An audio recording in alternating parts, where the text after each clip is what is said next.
ela fazer comigo estrogonofe. Gente, comprei 2 peitos de frango, porque hoje vamos fazer estrogonofe. E tô aqui cortando o pedaço que não tão grande, nem tão pequeno. E vamos comer, né? Estão fazendo um arroz já, bem quentinho. Vamos comer com batata palha. Depois que eu cortar aqui, gente, eu vou passar uma água fervendo, porque eles falam que essas coisas de galinha é bom passar na água fervendo. E vou tá coando, né, para mim já fazer os preparativos. Já fiz o feijão troca, alho, cebola,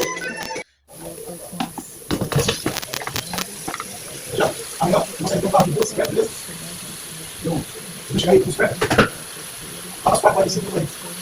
Mexer um pouquinho nesse feijão, misturar tempero. Coloquei as coisas já para cozinhar.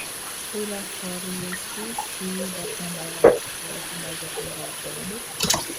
Já nem vi mais, nem lembrei. Aqui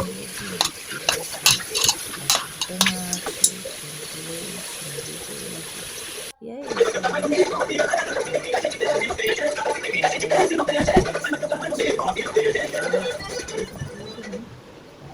Para ficar mais gostoso. E também bota a cebola e coloquei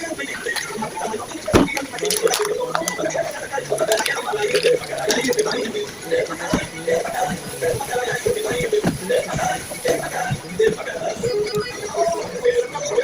pouquinho. Acho que deve ser mais um bicho isso. Tudo que estava Pra ficar mais molhado. no coloquei creme de leite, cebola e no forno também coloquei